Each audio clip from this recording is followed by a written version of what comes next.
What is up, everybody? It's King Kuntha, and in today's video I have another amazing World of Warcraft gold farm for you guys. And today I'm going to be teaching you how you guys can make tons of gold with this amazing instance through transmog and even eternal fire, air, and water drops from this instance. And it's super easy to farm, it's super easy to get to. So first things first, let's start off with where we are located. We are located here in Ulduar. Now, Ulduar is in the Storm Peaks, which is in Northrend.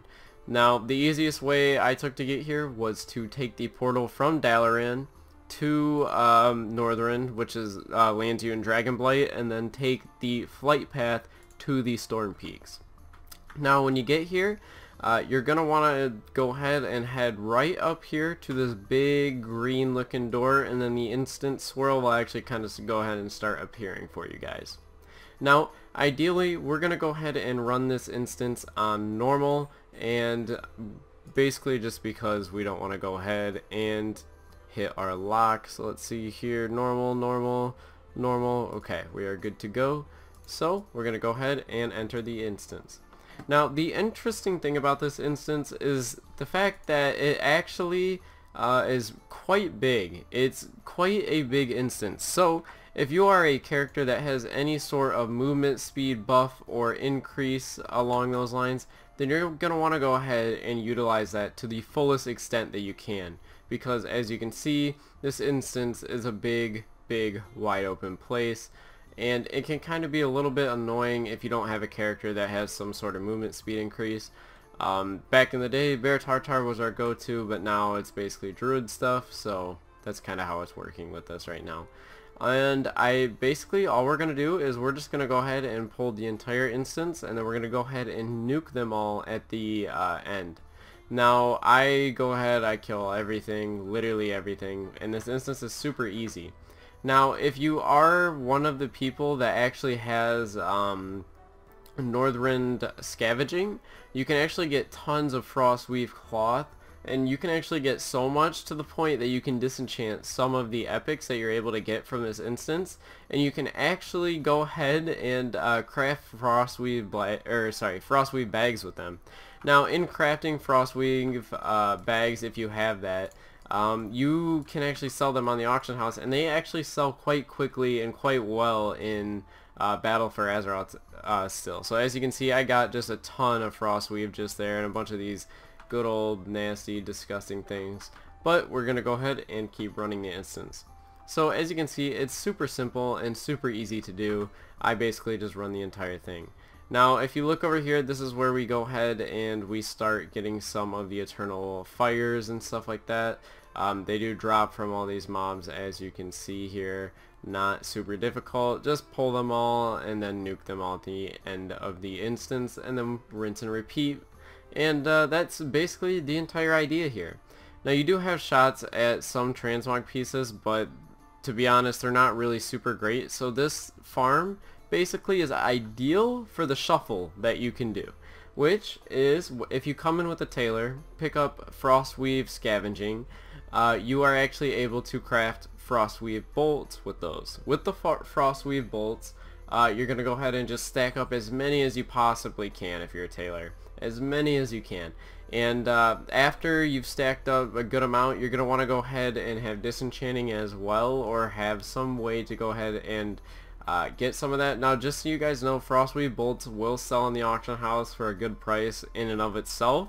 But if you have an enchanter, you can actually disenchant them, or disenchant some of the epics that you get from this dungeon that aren't transmog pieces, and you can actually use the dust and stuff from them to craft Frostweave bags. So that's kind of the little shuffle that you guys can do here, and that's what makes this farm so popular among some certain gold farmers. Not a lot of people really know about this because they don't know about the little shuffle that I just told you about.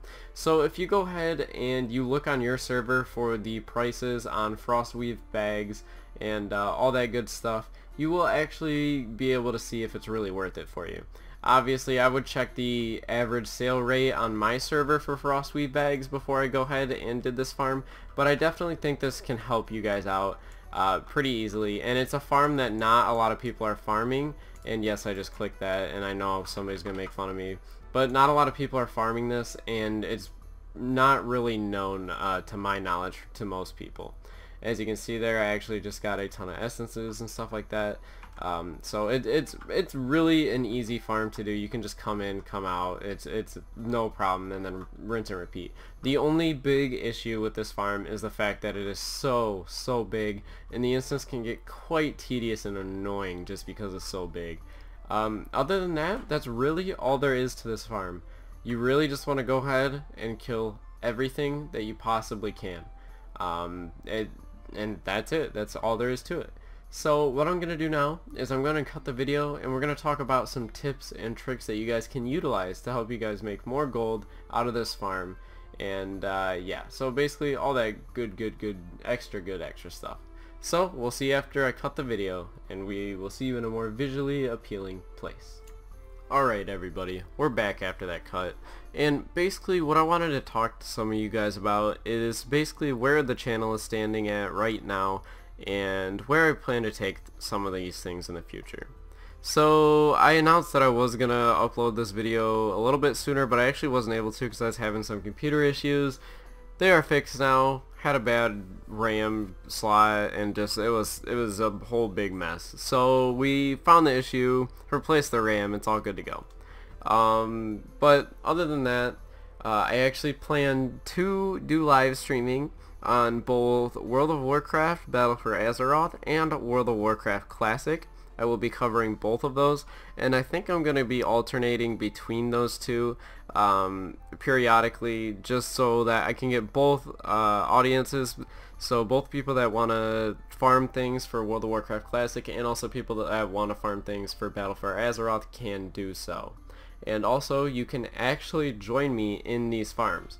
Now I will be on Area 52, which is my main server for Battle for Azeroth. So if you want to go ahead and begin leveling a character now or something along those lines, if you actually want to play with me in the future when I do begin live streaming, I recommend you do that probably now, because I will have all my characters level capped for farming. And if you do level a character to come farm with us, you will have the opportunity to join the instances with me, be able to talk to me, all that good stuff, and you'll also be shown on the live stream. So it should be quite cool for you guys, and I'm very excited to bring this to you. And I also wanted to let you guys know that my platform of choice for live streaming is going to be Twitch. I will be doing it on Twitch. YouTube, I can't get over how, like, I like YouTube, but a lot of the things YouTube does is pretty terrible, and the way they implement things can kind of get really annoying and can kind of screw up the entire thing I've got going here. So do plan to have live streams coming soon, and they will, yes, be a daily thing. I plan to be doing 5 a week, as well as video uploads. Now I don't really have an exact date as to when live streaming will begin, but it will begin within the next couple of months.